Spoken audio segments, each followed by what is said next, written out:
Welcome back to another episode of What It's Really Like to Be an Entrepreneur. I'm Vincent Lanci, speaker and author of the book Left for Dead, A Story of Redemption. Want to know what it's really like to be an entrepreneur? Well, you came to the right place. Whether you're already an entrepreneur, are looking to start your journey tomorrow, or just someone who needs a little extra motivation to get through the day, this is the perfect podcast for you. This is the place where you will learn exactly what it's like in the world of entrepreneurship and hear authentic stories of entrepreneurs grinding on each episode. My goal for this podcast is to help you realize that giving up is never an option. If you missed the last episode, be sure to download it after you tune in today. Before I introduce my guest, I'll share another entrepreneurial story to inspire you all. For today's episode, I will introduce the entrepreneurial journey of Mike Stemple. I chose an article on this entrepreneur because we have something in common. He's also recovered from a brain injury. This article describes Mike Stemple's innovative greatness to have been unleashed because of this brain injury. Stemple had a near-fatal car accident in his early 20s, and direct complications from this accident included unusual brain damage, which did unlock the art section of his brain. This brain injury did require amnesia. Since then, he has founded over 20 successful companies. He's a true entrepreneur in that he isn't just launching business after business, but each is a successful one at that. His most recent entrepreneurial endeavors are Inspire and Skin It. These ventures allow you to create custom skins for almost anything, including video game controllers and smartphones. And I thought this was cool because I've seen this all the time in the malls, but never really knew who was behind it. But he taught himself how to also code, and he became an amazing success in a very competitive tech startup world. His company, Skin It, alone has grown to $100 million in valuation in less than 3 years. Hey, Clarence, what'd you like best about his story? Oh man, I just like the overcoming, man, and and pushing past obstacles, and coming back better. I love that. As I'm looking at you now, I'm looking at your hat. Persist is on your hat, so we're going to get into this. You're all about persistence, huh? Yeah. I feel like that's been my secret sauce, if you will, if I were to have one, is that persistence, man. So just to hear that intro about never quitting, man, that's the motto I live by. That voice you all just heard, that's the sound of today's guest. And for my loyal listeners, you'll recognize today's guest from my other podcast series, A Mental Health Break with Vincent A. Lanci. We had such an incredible dialogue, so he was featured as my season 1 finale on that show. But today, he's over here on this show, and he's making a difference with us today, but this time in the entrepreneurial world. He's a United States Air Force veteran, author, international speaker, and CEO of M.B.A. Lee Jr. companies, and is also a former student athlete. Dr. Clarence Lee's company, M.B.A. Lee Jr. Co., is a personal development enterprise that conducts live training experiences on high performance and mental conditioning for professionals, teams, organizations, and students. More recently, he was named Top 40 Under 40 by the Sacramento Business Journal and Drexel University. He was also honored as one of the top healthcare entrepreneurs by Becker's Hospital Review and is also one of the latest recipients of the Black Enterprise Modern Man Award. He regularly appears on Air TV as a health expert with segments on ABC, CBS, and Fox. So we had to have him on the show. Allow me to please introduce Dr. Clarence Lee Jr. Clarence, thanks for coming on my show. And I'm excited. Thanks for having me, man. I'm hoping to add some value and impact some lives today. I'm sure you will. But Clarence, would you please introduce yourself to our listeners a little more who don't know you as well and preview your story a bit without giving away too much of your entrepreneurial journey? Yeah, man. So you heard a little bit about my bio. I'm a practicing physician, but I also have a lot of a passion about personal development, and I feel like developing myself first, starting first as an athlete, and then later as an entrepreneur and as an individual. I just feel like that development piece is really what's helped me to advance in every role that I've been in. So yeah, just that's a little bit about me. Been able to do some cool stuff, and had some cool assignments, if you will, throughout my life. And now I'm just looking to help encourage other people to go after the biggest dreams that they have. It's very admirable and a big reason why I had to have you on the show, because one of my missions on the show is to just inspire people, help them be persistent, and let our stories, our successes and failures teach them that you will fight through it. Sometimes it just doesn't happen on the first time. But we're going to jump into the big five here, Clarence. On each episode, what I do is my guest and I go over these 5 questions to help you, the listeners, learn what it's really like to be an entrepreneur. You ready to go? Yeah, let's do it. Great. So when did you realize that you either weren't happy with what you were doing or just needed some kind of change to truly start this entrepreneurial journey? I realized that my intern year in general surgery after medical school.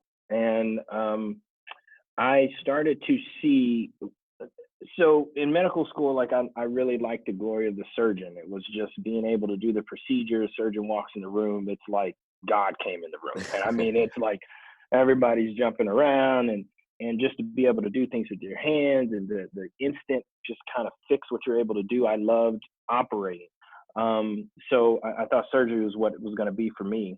As I get into the training, and surgery training is probably the most rigorous of residency programs. That's Right. probably the toughest one of the toughest specialties you can go into. You know, the time you spend at the hospital, how much sleep you have, you're sleep deprived, you're supposed to know everything, you can't mess up. I mean, it's very, very difficult. Well, long story short, just as I got into the lifestyle, I realized that I loved operating, but I didn't like everything else that came with it. And I said to myself, okay, I do want to help people. I have this altruistic just initiatives that I have inside of me that I want to do, but I felt a little limited in the practice of medicine, especially in the practice of surgery. And so that's when I started to realize that I needed something else to fulfill, to feel fulfilled in what I was doing. What was that first transition for you immediately from doing the surgery, from those ambitions? What was the first step after that? I did a lot of soul searching to try to figure out where I wanted to start. But one of the things that, or one of the glaring issues that I said I need to address was, I was in a surgery program and I was the only Black male in the entire program. And so I said, and then in medical school, I was one of 2 in the class of 255. And I kept asking myself, why weren't a lot of folks that were from where I'm from doing what I'm doing? Why was the kind of the Black male missing from medicine? And I said, you know what? I'm going to start mentoring young boys from areas or neighborhoods like I'm from, and I'm going to encourage them to go after what they want. And I want to be an example to show them that just because no one in their family did it, just because nobody in your neighborhood did it, just because you don't know anybody that did it, hey, I'm here to show you that this is a viable option. You can live your dream. And so I actually started a mentoring program at a local high school. That's amazing. Was it right there in California? I was actually in San Antonio at the time. It was my first kind of active duty Air Force base. I was at oh my gosh, Lackland Air Force Base. I almost forgot. So Lackland Air Force Base. I was at Wilford Hall Medical Center. But yeah, I was in San Antonio. So I went. I'm not from San. I went to undergrad in San Antonio.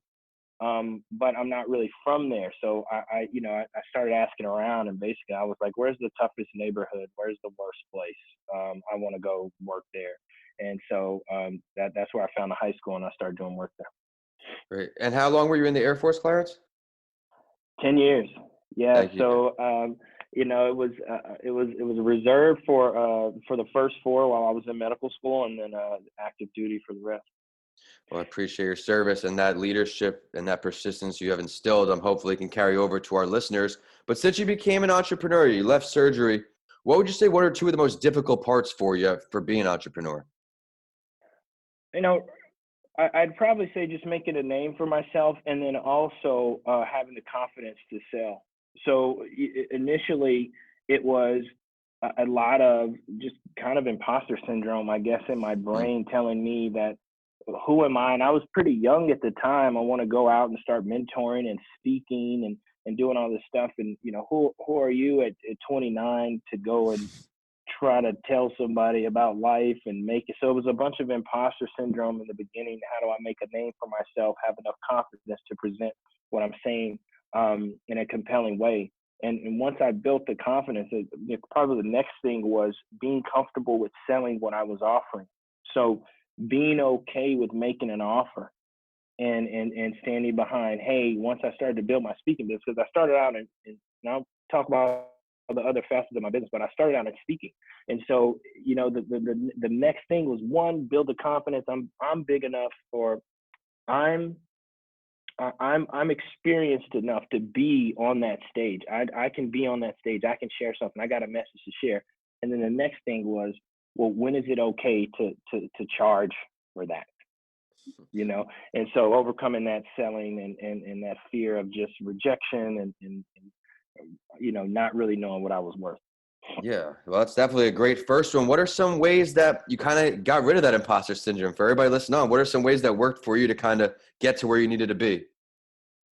So I got challenged a lot in the beginning by people that would ask me those questions. Why do you think that you are, qualified to do this work? And then in the beginning, I would start trying to go off of my resume and say, I've done this and I've done that and I've whatever. And then that never seemed to be enough.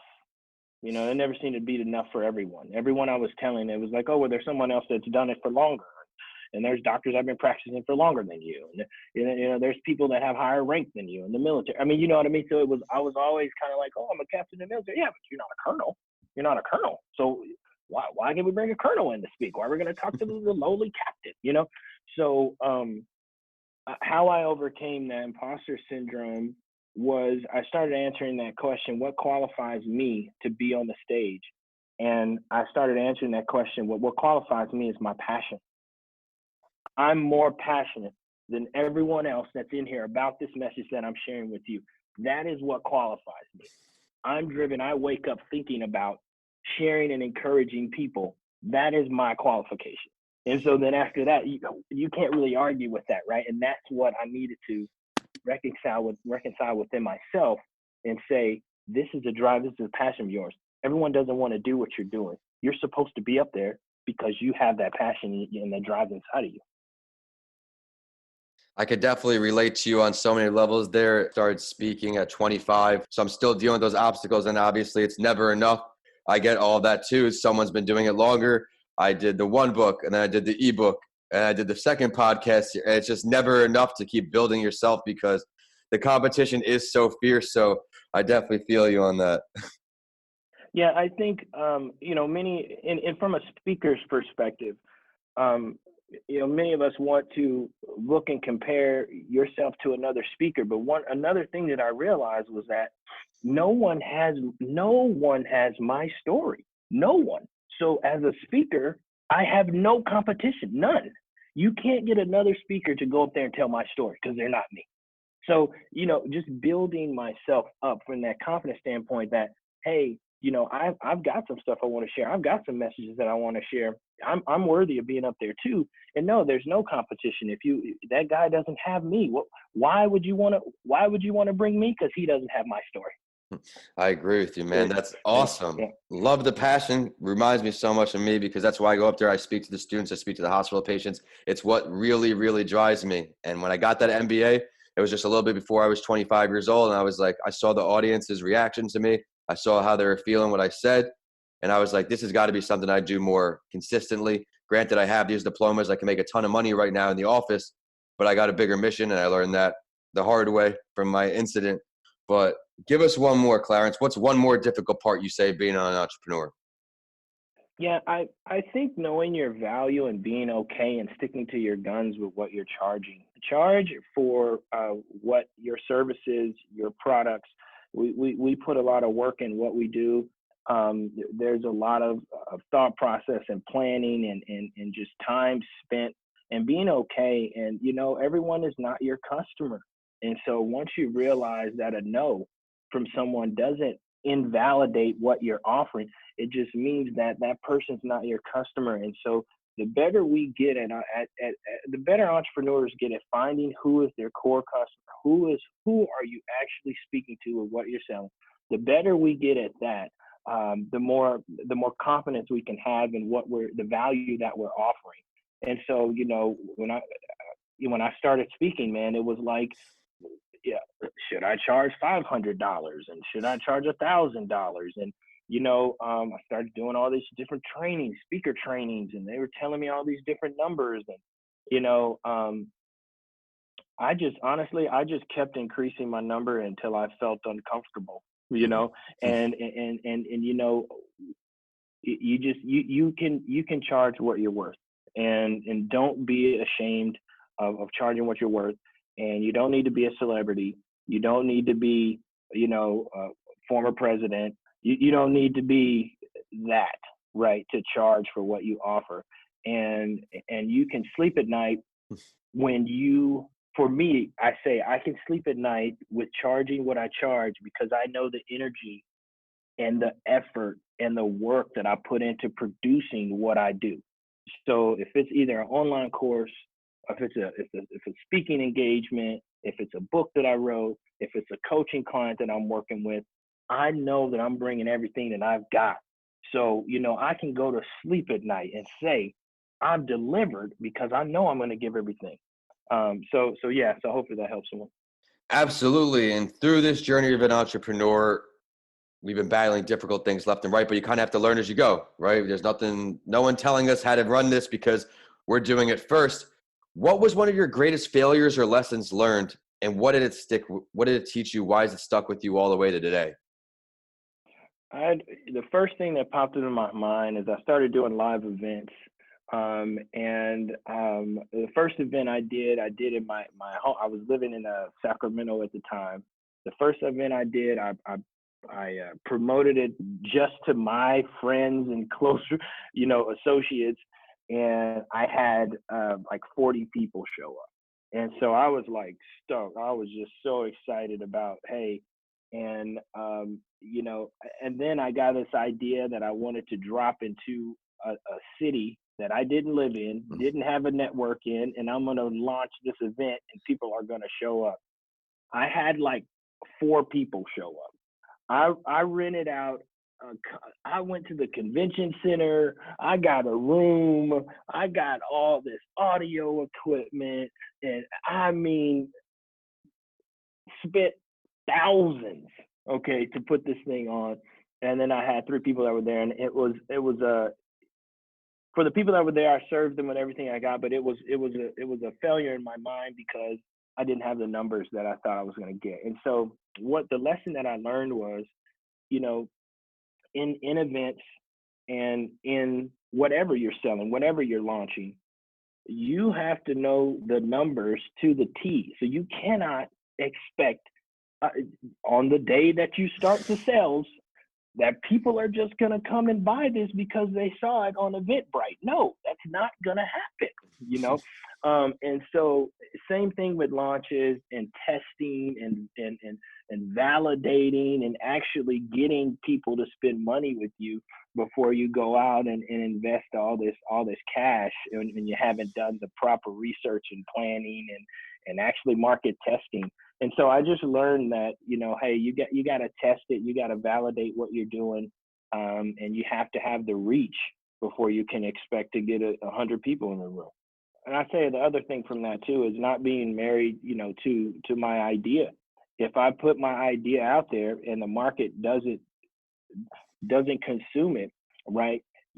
I can readjust. I can adjust my strategy, even the products or even the offering, that I'm making to identify what the market wants. It's in business, it's not always your idea, but I think as entrepreneurs, we got this great idea. Oh, it's a good idea, and it's like my baby, and I can't let it go.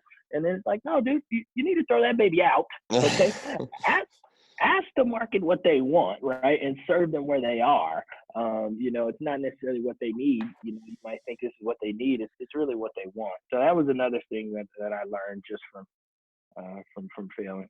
It's definitely a good lesson there, because I think it was Bezos that said, be stubborn on your vision, but flexible on those details. If something's not working, you got to reinvent it, and you got to keep going so you don't give up, get beat up, and get discouraged. But something that works for me is I like learning. I'm a career student. I know you are too. I like to learn from other people. If you could choose to have a conversation and learn from any entrepreneur, dead or alive, who are we picking? Ooh, man. Got to narrow it down to Um, just one. I know. You know, uh, I'm gonna say Andrew Carnegie. Yeah. Let's hear So it. I read about him so much, and I've just it seems like his influence has hit a lot of people. And I really liked his story. I really liked how he was able to build an empire. I really liked how he was committed to giving, and was a philanthropist. And when Yep. you see somebody's names years later on buildings upon buildings, and people talking about you, like, wow, what was this guy, and obviously you're going to have people's stories on each side. Oh, I liked them, I didn't like them. But at the end of the day, you got to respect the results that he was able to get. And so I'd love to just talk to him about his approach to business, his approach to dominating his sector, and his approach to being committed to his philanthropical work that he did, and being consistent with that. And so, that was one of the things that really stood out to me. Everything I read about him is that Yeah. he gave money consistently. And I think that's really honorable. And that's, one thing I aspire as an entrepreneur to do. You got to appreciate what's right in front of you. People got to give back. If you're fortunate enough to help yourself first, obviously, and you give back to other people. Carnegie was a big philanthropist, and he established a pension fund, I know, for teachers. And it was 1902. Don't quote me on the year, but there's like a $10 million donation he set up just doing that. And this is also a titan of the industry where there's no social media. No one's done it before. You're the first person out there. And then he did it with steel, the expansion across. I mean, that's a great, great choice. I like that. Yeah. His it's just amazing what he's able to do. So that'd be the first guy, business person I'd pick for sure. But you have big visions, Clarence, just like Carnegie for sure. Let's look into the future with our listeners, even though we're in an unstable time here in the midst of the coronavirus, hopefully towards the end as we hear about potential vaccines. But where do you see yourself in these entrepreneurial endeavors in the future? We're going to do 1 year and 5 years. Let's start with 1 year. 1 year, so I'm gonna put myself out there, man. I still practice medicine, and right now I'm in the process of going out and opening up my own urgent care clinic chain. So Yeah. 1 year, so next year, I will have my own string of urgent cares. I'll start with one, and then and obviously build to several. But it's just, the 1 year goals for me is to break out of the employment role. I still practice medicine. I like practicing medicine. I make a lot of money seeing patients. Yeah.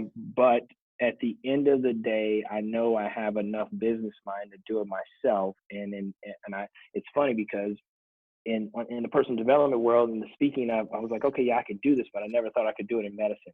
And so now I'm like merging the two, and now it's like, okay, I'll be a physician entrepreneur and owner operator of an urgent care chain. So that's my goal for 21, right in the middle of all this Yeah, madness. ambitious, not letting it beat you up, and I like that. Yeah, so we'll see.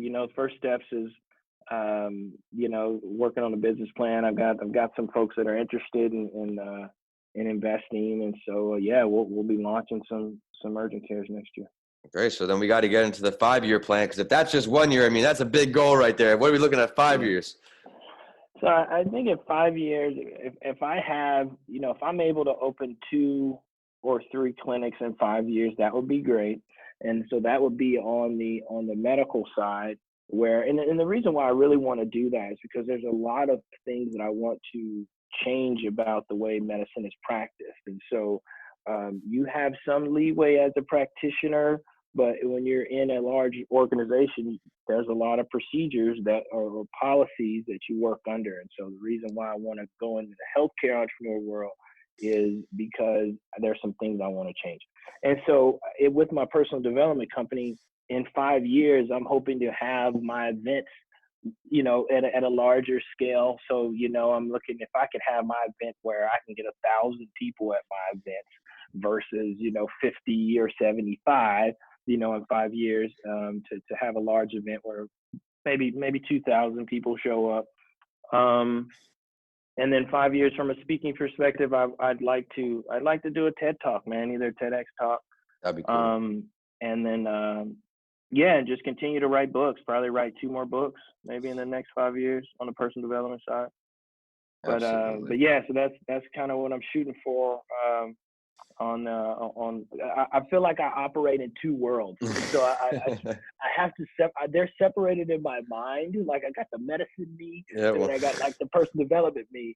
So even as I talk about it, there's always 2. And so maybe in 10 years, I'll be able to combine them and just be me and not have these 2 sides. But right now, those are the 2 worlds I'm playing.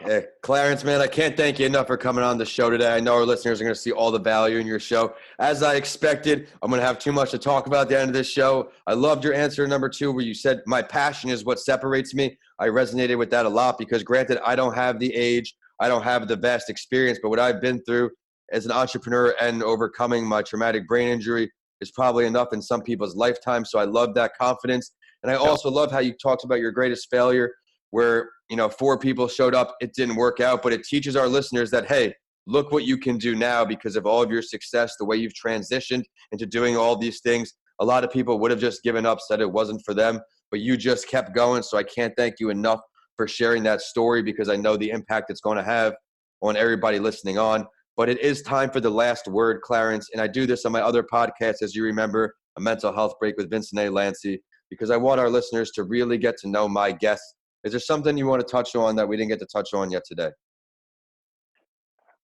Man, we touched on a lot. I guess the last word I would just say, you've been given that vision and that dream for a reason. The world is longing for the best you. It is longing for the fullest expression of you because that's what we're all supposed to bring.